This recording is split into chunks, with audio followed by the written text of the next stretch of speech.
E aí, bom dia. Como vocês estão? Felizes e gratos? Que bom. Tava com saudade disso, gente. Como o Léo falou aqui, nós estamos em uma série baseada no livro de Isaías para você que nos visita. Ao longo dessas últimas semanas, nós ouvimos aqui os mais variados sermões. Alguns deles com uma ênfase maior no julgamento, outros com uma ênfase maior na misericórdia e outros com uma ênfase maior na esperança. E o texto que nós vamos tratar hoje, que é Isaías 11, se você já quiser deixar aberto aí na sua Bíblia, é um texto que, sem dúvida, tem em seu cerne o tema da esperança. Essa é uma daquelas manhãs, como eu costumo brincar, para que as nossas expectativas escatológicas sejam alimentadas. E a gente já começou bem, aquecendo esse lugar com tudo aquilo que nós cantamos, com as orações. E eu creio que a palavra vai só completar esse combo que o Espírito Santo já está construindo aqui. Então, como eu falei, essa é uma manhã para a gente falar sobre esperança. E isso é extremamente importante para a igreja como um todo. Falar sobre escatologia é extremamente importante. E para nós, ainda mais, porque a gente se denomina como uma igreja escatológica. Então, a gente não pode nunca deixar esse assunto de lado. E esse texto é um texto que vai nos mostrar algumas características do reino messiânico. Nós vamos ver como que as coisas vão funcionar quando o príncipe da paz se assentar em seu trono e governar toda a terra. Muita coisa boa vai acontecer. O mundo todo será transformado. Hoje nós veremos que até a criação será afetada por causa do governo de Jesus. Esse texto de Isaías 11 é um texto que gerava esperança para o povo de Israel quando Isaías liberou essas profecias. E, sem dúvida, é um texto que traz esperança para a igreja de Cristo hoje. Porque juntos nós esperamos o reinado justo do ramo de Jessé. Então, vamos para o nosso texto, Isaías 11, do 1 ao 9. Do tronco de Jessé sairá um rebento, e das suas raízes brotará um renovo. Repousará sobre ele o Espírito do Senhor, o Espírito de sabedoria e de entendimento, o Espírito de conselho e fortaleza, o Espírito de conhecimento e de temor do Senhor. Ele terá o seu prazer no temor do Senhor. Não julgará segundo a aparência, nem decidirá pelo que ouviu dizer, mas julgará com justiça os pobres e decidirá com equidade a favor dos mansos da terra. Castigará a terra com a vara de sua boca, e com o sopro de seus lábios matará o perverso. O cinto dele será a justiça, e a verdade será a faixa na cintura. O lobo habitará com o cordeiro, o leopardo se deitará junto com o cabrito, o bezerro, o leão novo e o novilho gordo andarão juntos, e um pequenino os guiará. A vaca e a ursa pastarão juntas, e as suas crias juntas se deitarão. E o leão comerá palha como o boi. A criança de peito brincará sobre a toca da cobra, e o já desmamado meterá a mão no ninho da serpente. Não se fará mal nem dano algum em todo o meu santo monte, porque a terra se encherá do conhecimento do Senhor, como as águas cobrem o mar. Que texto, né, gente? Antes de nós entrarmos no capítulo 11, eu queria dar uma breve pincelada no capítulo 10, porque eu acho que isso vai nos ajudar a trazer um pouco mais de clareza para a cena que Isaías descreve ali já no inicinho do capítulo 11. Se você já teve a oportunidade de ler o capítulo 10, ele tem um tom de julgamento. Isaías libera ali algumas profecias contra alguns líderes de Israel, contra Judá e também contra a Síria. Como eu falei, ao longo dessas semanas, nós vimos qual era o cenário que Isaías estava vendo. Era um cenário de muita idolatria, de hedonismo, de desobediência, muitos líderes religiosos fazendo leis que prejudicavam os pobres. A injustiça social ali naquela época era muito grande, a ponto de um irmão vender o outro como escravo. Isso estava se tornando comum ali naquele meio. Então, o cenário era um cenário caótico. Então, a gente observa no capítulo 10 algumas profecias contra Israel, Judá e também contra a Síria. A Síria, ela foi utilizada como um instrumento de Deus para castigar o povo de Israel. E a gente pode parar para pensar, nossa, mas que estranho. Deus usar um império pagão para educar o seu povo, para castigar o seu povo. Será que Deus pode fazer isso? Será que Deus faz isso? Na verdade, Deus pode fazer o que Ele quiser, né? Porque Ele é Deus. Quem manda é Ele. E Ele sim faz isso. E os ensinamentos já começam daqui. Deus faz isso também conosco. Deus usa pessoas difíceis, situações difíceis, provações para nos educar. Deus, Ele está muito mais interessado no nosso amadurecimento, no nosso crescimento, na nossa santificação, do que no nosso conforto. Então, sim, Ele pode fazer o que Ele quiser. E Ele pode usar pessoas e situações para nos educar, para nos fazer crescer. A história de Israel nos mostra isso, a história de Jó, que nós lemos na nossa leitura anual, nos mostra isso. Deus utilizando o próprio Satanás para santificar Jó. Mas o final do texto de Jó nos mostra que tudo isso vale a pena, porque qual é a conclusão que ele chega? Eu te conhecia de ouvir, mas agora os meus olhos te veem. É como se Jó dissesse, vale a pena todo esse processo. E como eu falei, a Síria, então, é esse instrumento utilizado por Deus para castigar o povo, para educar o povo. Mas não era assim que os assírios se sentiam. Eles se sentiam como deuses. Eles acreditavam que eram eles que estavam no comando, que eram eles que estavam movendo tudo aquilo contra o povo de Deus. Mas aí no verso 15 do capítulo 10, está escrito assim, será que um machado pode se gloriar contra aquele que corta com ele? Ou será que a serra pode se engrandecer contra o que maneja? Seria como se o cetro movesse quem o segura, ou o bastão levantasse quem não é madeira. Aqui está muito claro quem estava por detrás de todas as coisas. Era a mão do Senhor. Ele estava liberando esses castigos e esses desígnios. Quem manda no machado é quem manuseia o machado. Quem manda na serra é quem manuseia a serra. Quem manda no cetro é quem move o cedro. Então, em nenhum momento Deus ele perdeu o controle. Ele continua sendo soberano. E aqui no capítulo 10, nós vemos que a Assíria, inclusive, também recebe alguns juízos. E quando a gente vai ver lá, a gente já leu na nossa leitura anual, no livro de Crônicas, no livro de Reis, muitos desses juízos estão descritos lá para Israel, para Judá. E a Assíria, posteriormente, foi destruída pelo Império Babilônico. Então, tudo isso aqui que Isaías está vendo realmente se cumpriu. E a imagem que Isaías dá, que ele começa a trabalhar no capítulo 10 e continua com ela no capítulo 11, é a imagem de uma floresta. Então, imaginem vocês. Ele vê uma floresta totalmente devastada. Poucas árvores, vários tocos quebrados, lançados ao chão. E a destruição é tanta que o verso 19 do capítulo 10 nos dá a entender um pouquinho do tamanho dessa destruição. Porque ele diz, se você olhar aí na sua Bíblia, que uma criança seria capaz de contar essas árvores. Então, imagina, se você já fez uma trilha ou já passeou para algum lugar com uma mata muito densa, seria possível eu chegar para o meu filho, que tem 5 anos de idade, e falar assim, Jonas, entra nessa mata e você só vai sair daí quando você conseguir contar todas as árvores. Impossível. Uma criança nunca seria capaz de fazer isso. Primeiro que ele ia se perder. Mas aqui, a cena que ele descreve é uma cena de tamanha destruição a ponto de uma criança conseguir contar as árvores que sobram. Então, a cena que Isaías descreve é uma cena onde Deus derruba Israel, onde Deus derruba Judá, onde Deus derruba a Síria. O bosque que um dia foi belo, impetuoso, imponente, está destruído. São tocos de árvore para todo canto, destruição, árvores cortadas. E ele pode pensar assim, e agora? Quem poderá nos defender? Isaías 11:1.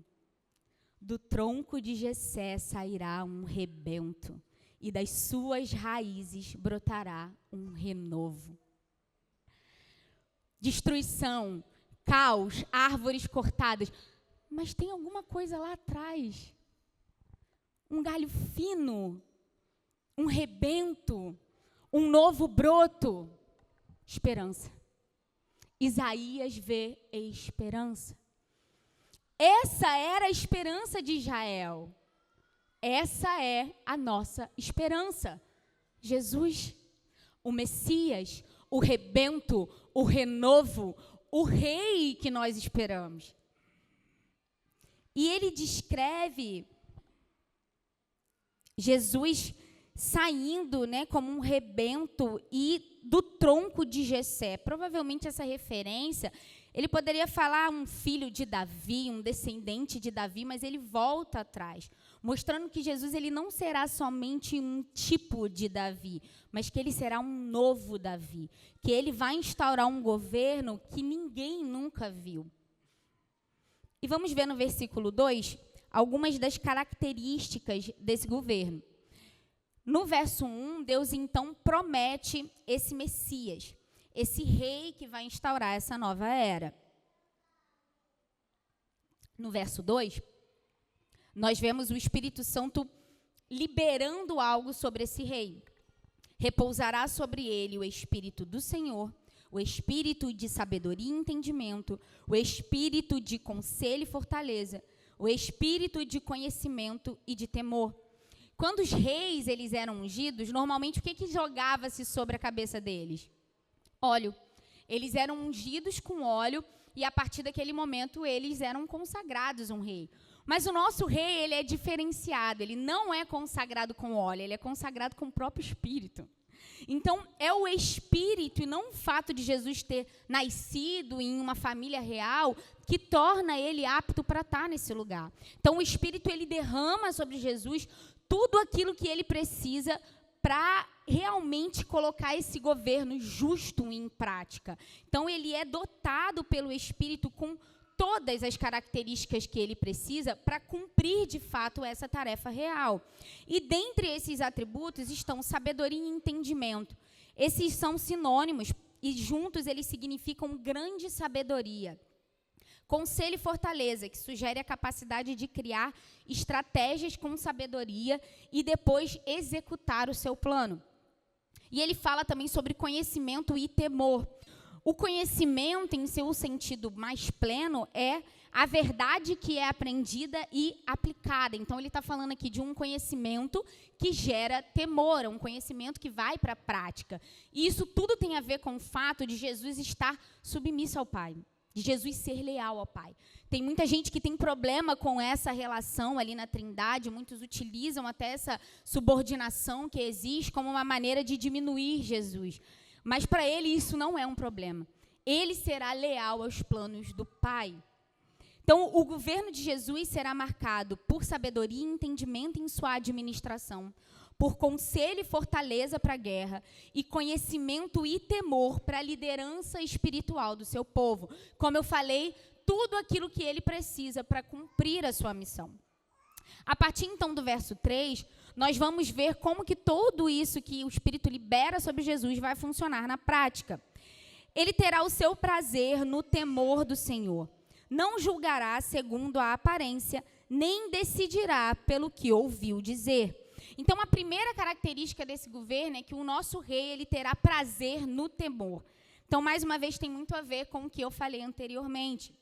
Ele se deleita em temer o Senhor. Não é um temor simplesmente por medo. Não é isso. Não é um temor, muitas vezes, como nós estamos em um cenário de guerra hoje em dia, de um fazendo aliança com o outro, pensando no futuro, num possível ataque. Não tem a ver com isso. É um temor por deleite, é um temor por prazer. É agradável para ele ter temor do Senhor. E como a igreja precisa recuperar isso? A realidade é que a igreja perdeu o temor do Senhor.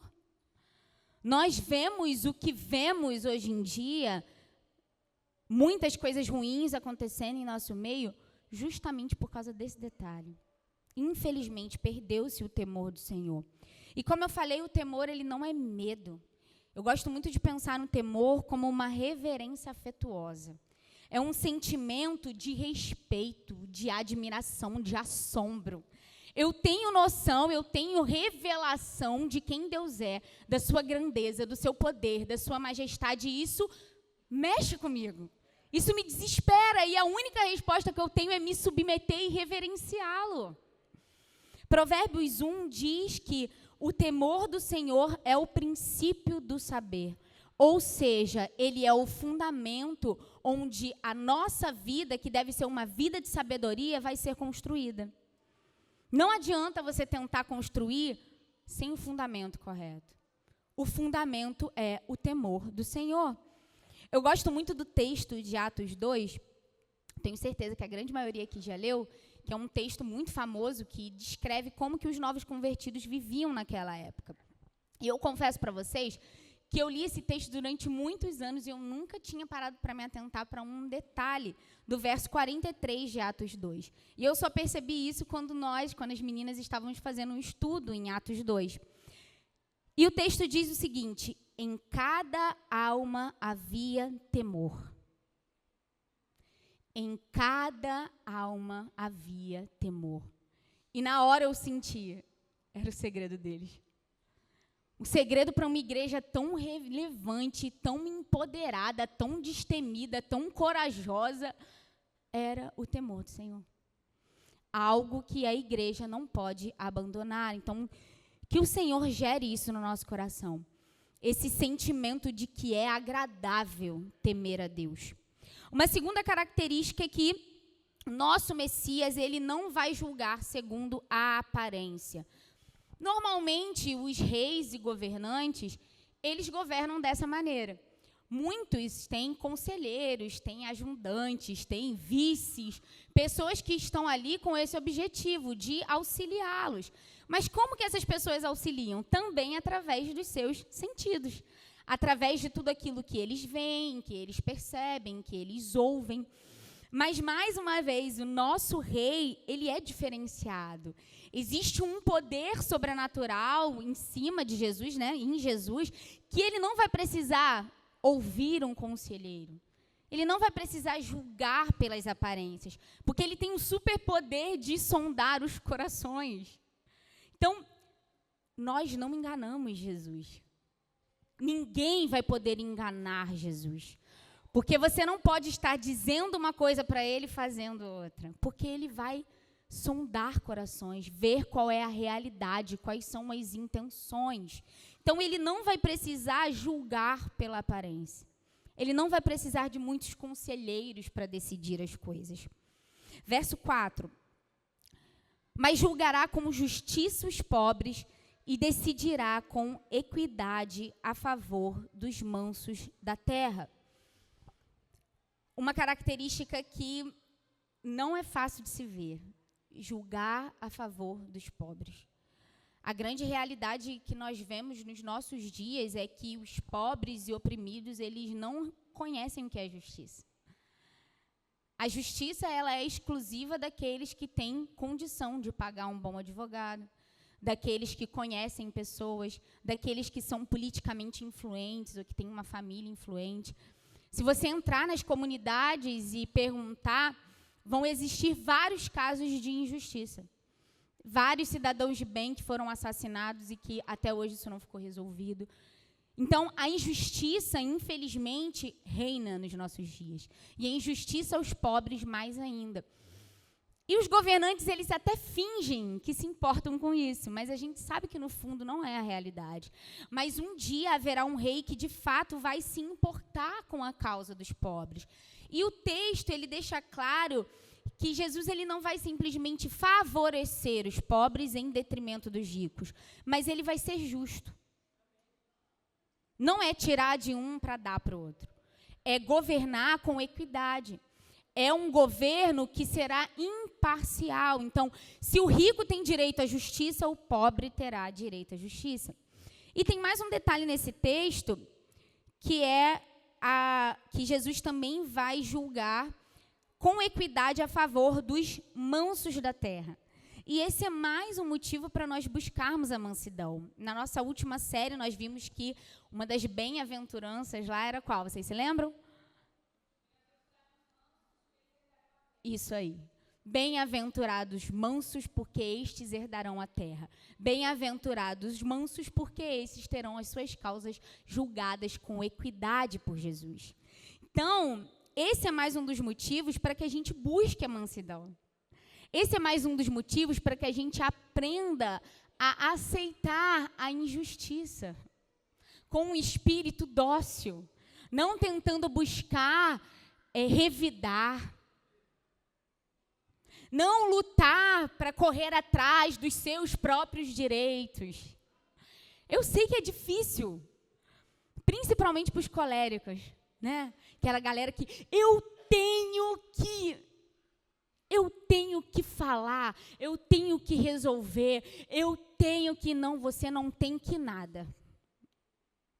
Não. Você tem que aprender a aceitar a injustiça. Você é um cristão. O exemplo começa por você. Nós temos que aprender esse caminho. Porque estes terão as suas causas julgadas com equidade. Isso agrada a Deus. É fácil?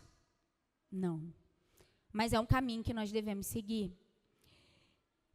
E como nós cantamos aqui, o nosso rei, ele ama a justiça. E nós falamos sobre isso. Ele vai fazer justiça aos pobres, ele vai fazer justiça aos mansos. Mas existe também um outro detalhe que não pode ser esquecido. Ele odeia a iniquidade. E é por isso que aqui nesse versículo, ele diz que ele castigará a terra com a vara de sua boca, e com o sopro dos seus lábios matará o perverso. O dia do Senhor será grande e terrível. Nós não podemos nos esquecer dessa parte. Nem Jesus vai agradar a todos, gente. A direita não agrada a todos, a esquerda não agrada a todos, e Jesus também não vai agradar a todos. Aqueles que amam a injustiça não serão satisfeitos no governo de Jesus. Os impiedosos, os maus, os que desobedecem a Deus, não serão satisfeitos. Eles não vão gostar do governo de Jesus. E aqui nos mostra como que Jesus ele vai corrigir essas pessoas. E isso, mais uma vez, demonstra a superioridade de Jesus em relação aos seus inimigos. Porque não tem nenhuma demonstração grandiosa de poder. O que o texto está nos dizendo é que ele vai soprar. Aí eu fiquei imaginando essa cena. Imaginem, os inimigos de Jesus confabulando, todos eles. Então, nós vamos fazer isso, nós vamos fazer aquilo, e vamos se juntar, e todos se unindo, e correndo em direção a Jesus, e Jesus olha e faz assim, ó. Pronto, não sobrou ninguém. Todos destruídos com um único sopro. 2 Tessalonicenses 2:8 diz: então será revelado o iníquo, a quem o Senhor Jesus matará com o sopro de sua boca e destruirá pela manifestação da sua vinda. Eu compartilhei esse texto com Jonas, e nessa parte ele falou assim: mãe, que legal. Então quer dizer que a polícia nem vai mais trabalhar, né, mãe? Eu falei, isso aí, entendeu bem, filho? Gente, quem é a Marvel na fila do pão? Quem é? Com esse super-herói aqui, com esse rei. E o Jonas ficou super animado. Verso 5. O cinto dele será a justiça e a verdade será a faixa na cintura. Isso aqui é uma referência ao caráter de Jesus. Então, justiça e fidelidade são suas características notáveis e determinantes. É por isso que nós estamos aqui. É por isso que nós estamos aqui insistindo, porque nós cremos que o nosso Deus, ele é fiel. Se ele prometeu, então ele cumprirá. Isso faz parte do caráter de Jesus, a sua fidelidade. E quando a gente olha para os reis de Israel, muitos eram até bons em seu governo. A gente pode citar aqui vários nomes, Davi, por exemplo, mas todos eles, em algum momento, deram uma escorregada. Em algum momento, eles tiveram algum desvio de caráter. Não teve jeito. Mas, quando se trata de Jesus, nós podemos ter expectativa de que ele será totalmente justo e fiel. Tanto a força quanto a beleza do Messias estão na justiça e fidelidade com que ele cumpre todas as expectativas fundadas que nele foram colocadas. Então, nós podemos de fato esperar. Aí é que está o segredo de Jesus, aí é que está a beleza dele. É que ele é fiel e ele vai cumprir tudo aquilo que ele prometeu. E nos próximos versículos, no versículo 6 a 8, nós vamos ver o fruto desse governo. Nós vamos ver um governo que é dirigido pelo Espírito de Deus e conduzido com a mais pura justiça. O que esse tipo de governo vai causar, principalmente na criação? Verso 6 a 8. O lobo habitará com o cordeiro, o leopardo se deitará junto ao cabrito, o bezerro e o leão novo e o novilho gordo andarão juntos, e um pequenino os guiará. A vaca e a ursa pastarão juntas, e as suas crias juntas se deitarão. E o leão comerá palha como boi. A criança de peito brincará sobre a toca da cobra, e o já desmamado meterá a mão no ninho da serpente. Há quem interprete esses versículos aqui como se Isaías estivesse usando uma linguagem figurada, como se, na verdade, Isaías estivesse se referindo a pessoas que se comportavam como predadores e que agora passaram a ser amáveis e dóceis. De verdade, eu não acho que essa seja a melhor das interpretações.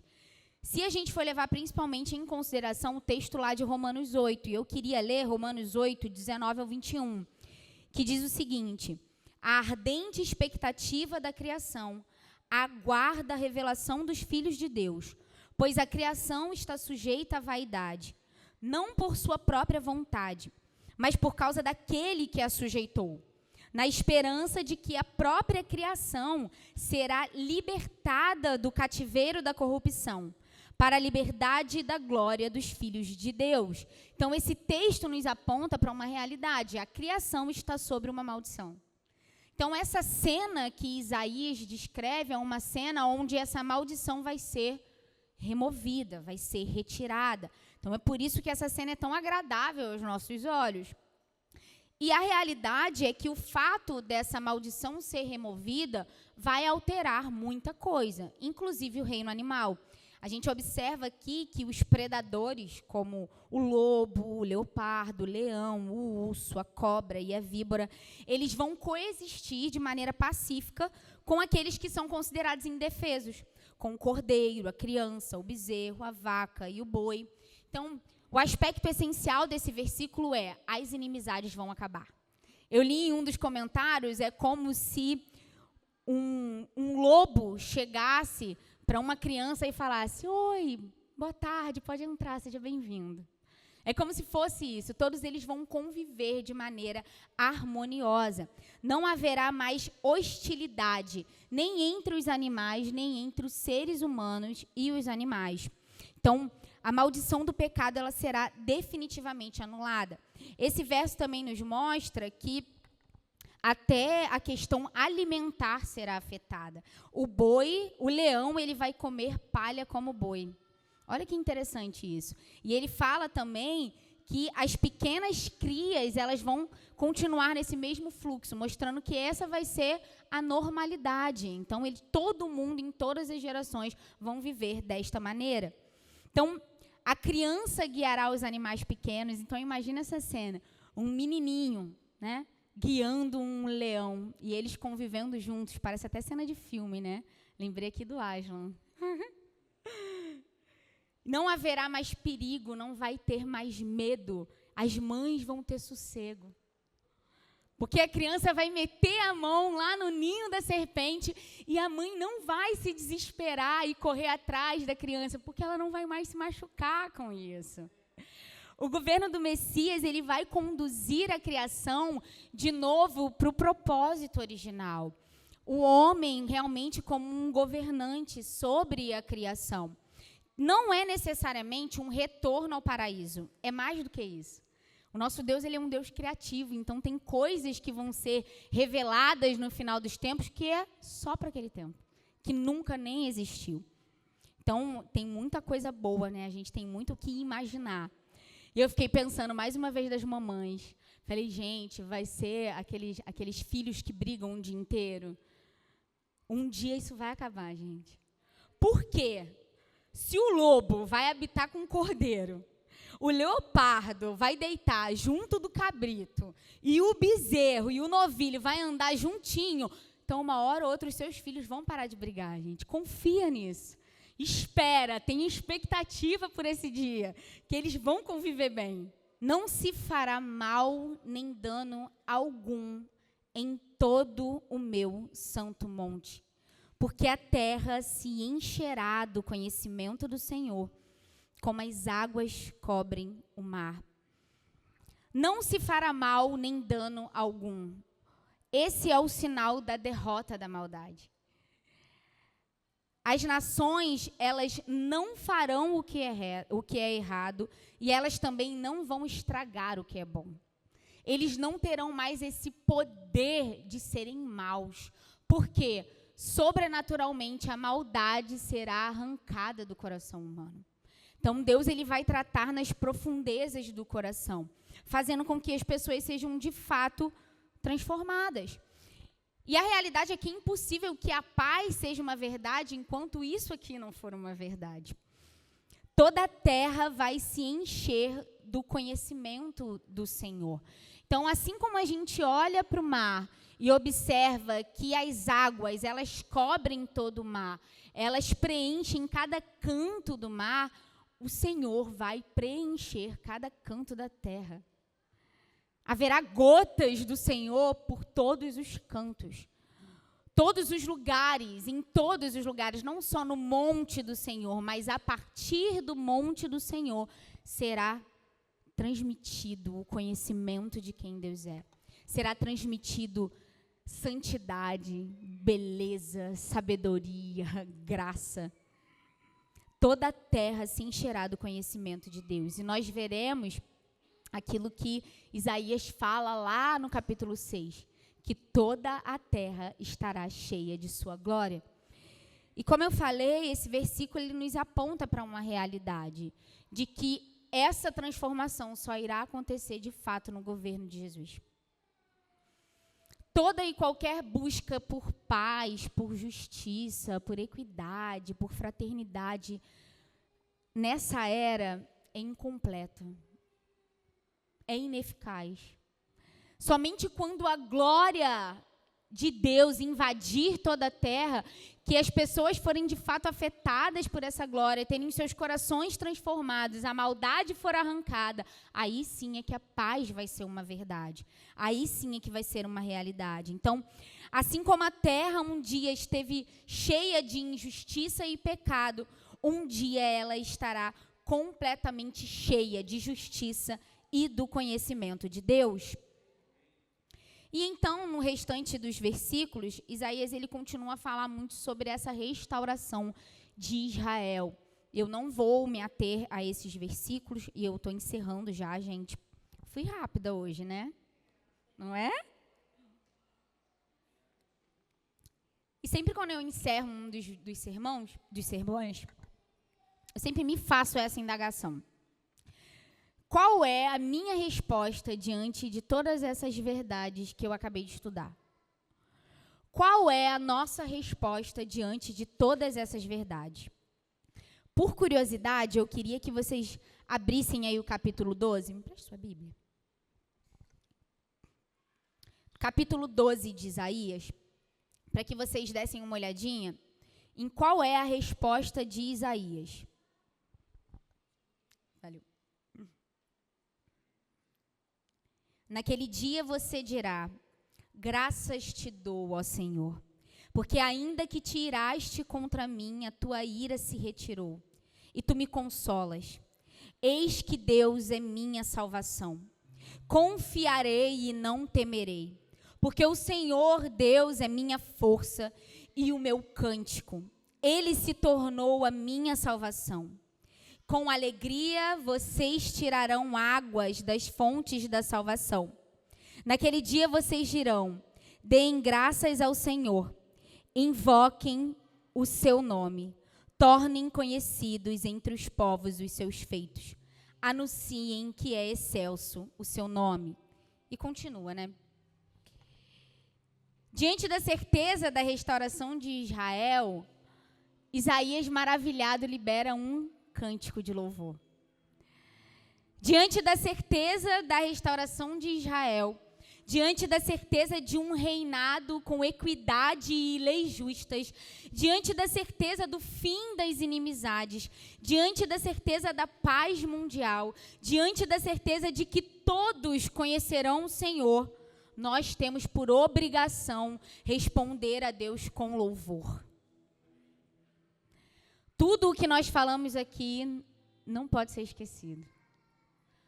O nosso trabalho é lembrar uns aos outros da nossa bendita esperança. Como eu falei, somos uma igreja escatológica. Então a gente precisa ter esse trabalho de lembrar. Você está passando por injustiça? Um dia o justo juiz governará. Um dia as suas lágrimas serão enxugadas. Um dia a nossa realidade vai ser tão bela quanto um quadro pintado de uma criança guiando um leão. Um dia as inimizades vão acabar. Um dia a gente não vai ficar preocupado em olhar lá o G1 para ver se teve guerra, se não teve, quem está com míssil em quem. Nós poderemos descansar, porque o príncipe da paz finalmente estará assentado em seu trono. Nós poderemos descansar porque toda a terra irá conhecer o nosso Deus. Ah, Senhor. Eu oro para que o Senhor aumente a nossa expectativa nesse lugar, Senhor. Espírito Santo, você é aquele que traz revelação. E eu oro para que você revele aos nossos corações a grandeza do que nos espera. Espírito Santo, gera isso no nosso interior. Um anseio diferenciado. Que nós esperemos de verdade pelo governo do justo juiz. Que todos os dias, ao acordar, o Senhor nos lembre disso.